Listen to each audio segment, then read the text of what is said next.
आपकी सरकार है, करके दिखाइए, हिम्मत है तो करके दिखाइए। भाई किसी भी संगठन को सिर्फ राजनीतिक लाभ के लिए उसके नाम को इस्तेमाल, क्या बिहार में तमाम और ज्वलंत विषय समाप्त हो गए? क्या पूरी की पूरी सरकार, कौन से बाबा आ रहे हैं, कौन से बाबा नहीं आ रहे, छोड़ दीजिए ना लोगों के ऊपर। भाई लोग देखेंगे, समझेंगे अपना।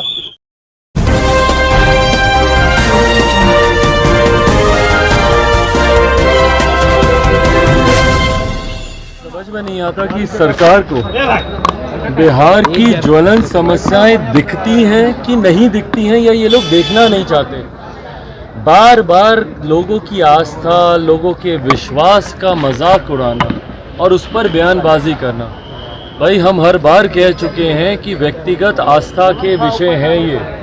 कौन किस चीज़ में आस्था रखता है, कौन किस चीज़ में आस्था रखता है, कोई तीसरा व्यक्ति उसको निर्धारित करने वाला कोई नहीं हो सकता। आपकी संभवतः जिस चीज़ में आस्था है मेरी उसमें नहीं होगी, या मेरी जिसमें है आपकी नहीं होगी।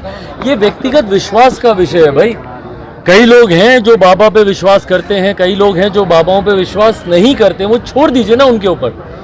सरकार का काम ये नहीं है कि किसी की आस्था, किसी के विश्वास के ऊपर कोई टीका टिप्पणी करे।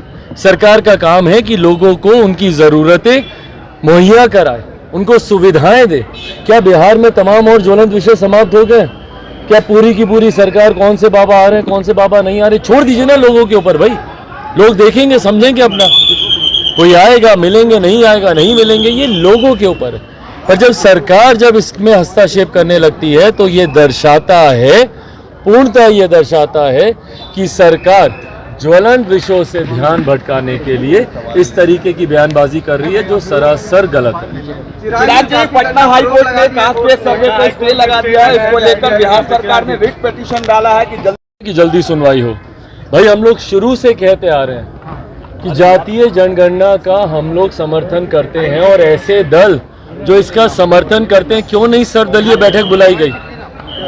क्यों नहीं तमाम दलों के सुझाव इसमें लिए गए? शुरू में भी जब ये जनगणना शुरू भी हुई थी, उस वक्त भी हम लोगों ने आशंका जाहिर की थी कि भाई क्या हो रहा है, कैसे हो रहा है, प्रोसेस क्या है, क्या तरीका है, किसी को मालूम ही नहीं है। क्यों? क्योंकि मुख्यमंत्री Nitish Kumar ji single man army की तरह काम करते हैं। किसी से राय मशवरा, सुझाव लेना वो ज़रूरी ही नहीं समझते हैं। और यही संभवतः कारण होगा कि इसका स्वरूप इतना कमज़ोर तैयार किया गया है कि सरकार अपने पक्ष को न्यायालय के समक्ष मजबूती से रख ही नहीं पाई होगी, और परिणाम स्वरूप न्यायालय ने इसके ऊपर अंतरिम रोक लगा दी है। अब देखते हैं कि भाई अब आने वाले दिनों में सरकार की मंशा अगर रहती तो इसको और मजबूती से करती ना। सरकार की मंशा रहती तो जितने भी दल जो समर्थन कर रहे हैं सबको साथ में लेती। सरकार की मंशा रहती तो सर्वदलीय बैठक इसके ऊपर बुलाती। ये सिर्फ दिखावे की राजनीति है भैया। मुख्यमंत्री दिखाते कुछ और है, चाहते कुछ और है। 500 करोड़ रुपए जो इस्तेमाल किए जा रहे हैं उसको जो व्यक्ति बिहार को एकजुट नहीं करे वो विपक्ष को एकजुट करने जा रहे हैं। बिहार में बंटवारे की राजनीति कौन करता है भैया? किसने दलित को महादलित किया? किसने पिछड़ा को अति पिछड़ा किया? कौन अगड़ा पिछड़ा की राजनीति कर रहा है? कौन हिंदू मुस्लिम की राजनीति कर रहा है? कौन लव कुश खोरी कुर्मी की राजनीति कर रहा है? कौन महिला पुरुष की राजनीति कर रहा है? बताइए। तो जो बिहार को एक नहीं रख पाए, जो बिहारियों को एक नहीं कर पाए, वो आज विपक्ष को एकजुट करने की बात कर रहे हैं। हास्यास्पद है भैया। और कैसे विपक्ष इनके नेतृत्व में एकजुट होगा? कौन सा मॉडल है इनके पास भैया विपक्ष को एकजुट करने का? कौन सी सोच है इनके पास विपक्ष को एकजुट करने की? और कभी गलती से कोई विपक्ष इनके साथ आ भी गया तो देश की जनता क्यों जाएगी इनके साथ? बिहार में कौन सा ऐसा मॉडल ये खड़ा किए हैं भाई? क्या बताएंगे देश की जनता के सामने जाके कि बिहार में एक दिन में इतनी हत्याएं हो रही हैं तो देश भर में हम इतनी हत्याएं करवाएंगे? या बिहार में इतना भ्रष्टाचार हो रहा है तो देश भर में हम लोग इतने लाखों करोड़ का भ्रष्टाचार कराएंगे? या बिहार में जहरीली शराब से इतनी मौतें हो रही हैं तो देश भर में शराबबंदी लागू करके हम लोग इतनी मौतें करवाएंगे? क्या मॉडल है इनके पास भाई?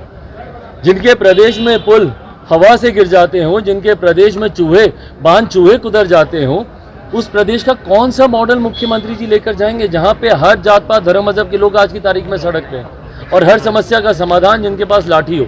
तो उनको देश अपना नेतृत्व क्यों स्वीकार करने देगा बताइए? कर्नाटका में बजरंग दल को बैन करने की बात कांग्रेस ने मैनिफेस्टो में। आपकी सरकार है, करके दिखाइए, हिम्मत है तो करके दिखाइए। भाई किसी भी संगठन को सिर्फ राजनीतिक लाभ के लिए उसके नाम को इस्तेमाल करने के लिए इस तरीके की बयानबाजी करना सरासर गलत है। मैं बार बार यही कहता हूँ, क्या सही में ज्वलंत विषय समाप्त हो गए? कर्नाटका में क्या और कोई विषय नहीं रहा विपक्ष में होने के बावजूद कांग्रेस के पास कि भाई आप इस तरीके के विषय को आप उठाएंगे? क्या कर्नाटका में बाकी तमाम समस्याओं का समाधान हो गया?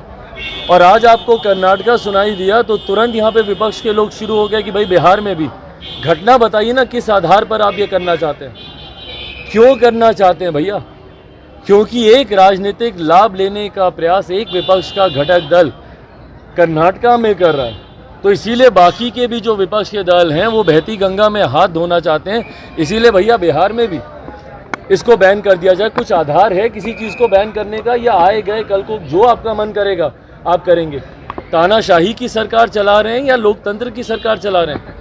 इस तरीके से अगर तानाशाही है तो सही मायनों में जो मुख्यमंत्री बोलते हैं लोकतंत्र की हत्या हो रही है, लोकतंत्र की हत्या मुख्यमंत्री जी इसको बोलते हैं। जहाँ पे किसी भी संगठन को बैन करने की सिफारिश कर दी जाती है, आपके दल के नेताओं के द्वारा मांग उठा दी जाती है बिना किसी आधार पे, इसको कहते हैं लोकतंत्र की हत्या।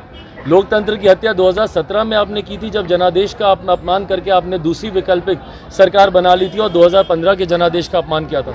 लोकतंत्र की हत्या आज आप कर रहे हैं। जनादेश एनडीए के लिए था, महागठबंधन के सरकार के साथ आप सरकार चला रहे हैं। ये तमाम परिणाम, ये तमाम प्रमाण हैं कि कैसे मुख्यमंत्री नीतीश कुमार जी लोकतंत्र की हत्या करते हैं, कैसे नीतीश कुमार जी की लोकतंत्र विरोधी सोच रही है।